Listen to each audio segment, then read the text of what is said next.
बिस्मिल्लाहिर्रहमानिर्रहीम। अस्सलाम वालेकुम। कैसे हैं आप सब व्यूअर्स? उम्मीद करती हूँ आप सब ठीक होंगे। हम भी अल्हम्दुलिल्लाह बिल्कुल ठीक हैं। तो welcome back to my YouTube channel. हमारी तो है कि सब देखने वाले खुश रहें, आबाद रहें, हंसते मुस्कुराते रहें। जी तो वैसे आज मैं आपके सामने स्वीट रेसिपी लेके आई हूँ, जो कि मीठे पकौड़ों की रेसिपी है। और सेम इसी तरीके से आप अंदरसे भी बना सकते हैं। और ये रेसिपी बनाने के लिए सबसे पहले मैंने 2 से ढाई कप ये मेरे पास दूध है। ये ऑलरेडी उबला हुआ दूध है, लेकिन इसको दूध को मैं मज़ीद गर्म करूँगी। और 1 कप आइसिंग शुगर लेंगे हम, नॉर्मल जो चीनी होती है उससे पीस लेंगे। और 1 भर के कप चीनी का ऐड किया है। उसको दूध के साथ हम अच्छे तरीके से मिक्स कर लेते हैं। जब तक चीनी मेल्ट होती है तो फिर हम इसमें इलायचियाँ ऐड करेंगे। आप चाहें तो इलायची पाउडर ऐड कर सकते हैं, अगर आप चाहें तो इलायचियाँ वैसे भी ऐड कर सकते हैं। और मैं 2 से 3 इलायचियों के दाने ऐड करूँगी ऑयली खुशबू के लिए। और चम्मच को चलाएंगे हम। एंड उसके बाद हम जो अगला पीरियड है वो चावलों का आटा ऐड करेंगे। जो मेन काम है इसका वो चावलों के आटे का है। जो असली इसका जायका आता है वो चावलों के आटे से ही आता है। चावलों का आटा जो मेरे पास है वो 1 कप है, और 1 कप चावलों का आटा ऐड कर रही हूँ। चावलों का आटा भी मैंने घर में ही बनाया है, और सेम ऐसे आप भी घर में ही बनाइएगा। चावलों को बस हम नॉर्मल कच्चे चावल जो हैं, अच्छी नस्ल के चावल हो और उनको पीस लें, खुशबूदार चावल हों। तो हमारा चावलों का आटा रेडी है। उसको दूध में ऐड कर दिया 1 कप चावलों का आटा। और 3 से 4 टेबलस्पून ड्राई मिल्क है मेरे पास, और 3 से 4 टेबलस्पून ही मैदा है। और दूध और मैदा दोनों को मिक्स करके मैंने रखा हुआ था, उसको भी दूध में ही ऐड कर दिया चावलों के आटे के साथ। और ये देखें ये थिक होता जा रहा है। और बस जैसे जैसे थोड़ा सा ये ठंडा होता जाएगा और थिक ज़्यादा होता जाएगा, इसमें जितने भी ये लम्स, जितने भी गुठलियाँ हैं, ये सारी की सारी हम ख़त्म करेंगे। और एक डो की शक्ल में हम इसको ले आएंगे। बस इसी तरीके से आपने इसको मिक्स करते जाना है। तो वैसे आप देख सकते हैं ये डो हमारी बनने के लिए तैयार हो रही है। और ये जो डो बन रही है इसने बिल्कुल बर्तन को छोड़ दिया है। और समझें कि हमारी डो बन के बिल्कुल तैयार है। और ये जितनी इसमें गुठलियाँ वगैरह थी ये बिल्कुल ख़त्म हो चुकी हैं। इसमें हमें मसल के इसको इस तरीके से, थोड़ी मेहनत है लेकिन बहुत ही ज़बरदस्त हमारे मीठे पकोड़े तैयार होंगे।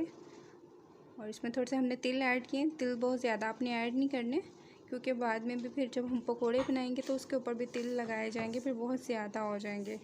तो वैसे आप देख सकते हैं हमारी डो बन के बिल्कुल तैयार है। और डो को हमने 1.5 से 2 घंटे के लिए रेस्ट के लिए रख दिया था। अगर आप रेस्ट के लिए रखेंगे तो आपके पकोड़े बिल्कुल भी नहीं टूटेंगे। अगर आप फ़ौरन से डो को ठंडा करके तो पकोड़े बनाना शुरू कर देंगे तो आपके पकोड़े जो हैं टूट जाएंगे। तो हमारी डो बन के बिल्कुल तैयार है। इसमें से थोड़ा सा मटीरियल लेते हैं और हम इसको पकोड़ों की शेप देते हैं। और बिल्कुल आपने राउंड शेप में इसको बिल्कुल बॉल की तरह गोल नहीं करना। इसको बस इस तरीके से आपने उतारना है। थोड़ा सा थोड़ी सी लोई उतारनी है यहाँ से, तो हल्की सी राउंड शेप देके टेढ़ी मेढ़ी सी बस। तो तिल की कोटिंग करनी है आपने। इसको हमने तिलों से कोट कर दिया। तो इस तरीके से ही आपने सारे के सारे मीठे पकोड़े रेडी करने हैं। और जो अंदरसे बनाए जाते हैं वो भी बिल्कुल सेम इसी तरीके से अंदरसे बनाए जाते हैं, सिर्फ उसमें थोड़ी शेप का होता है, शेप उसकी और होती है। और इसमें और कोई मसला नहीं है।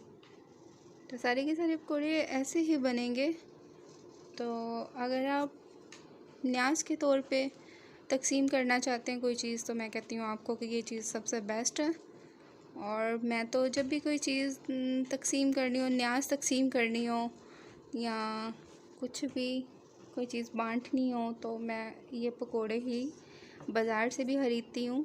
तो ना कि हम बाज़ार से ख़रीदें, हम अपने घर में बना के तकसीम करते हैं। या कुछ आप घर में बनाना चाहें, कभी अच्छा मौसम हो या कुछ एंजॉय करना चाहें तो हम मीठे पकौड़े घर में बना के एंजॉय कर सकते हैं।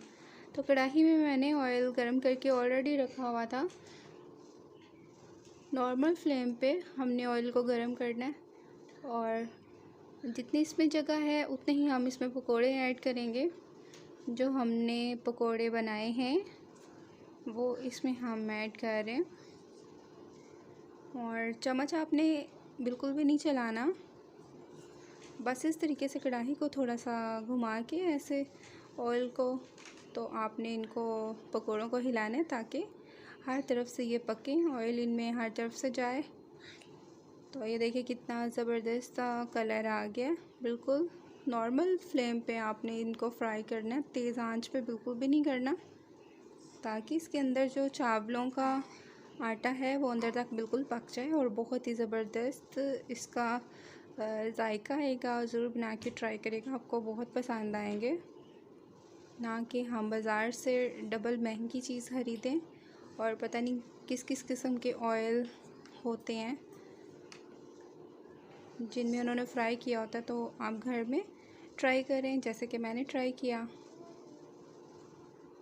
और अगर आपको मेरी वीडियो पसंद आई हो तो हमेशा की तरह जो मैं आपको कहती हूँ कि मेरे चैनल को लाइक शेयर एंड सब्सक्राइब करें और अपना बहुत अच्छे से ख्याल रखिएगा। अल्लाह हाफिज़।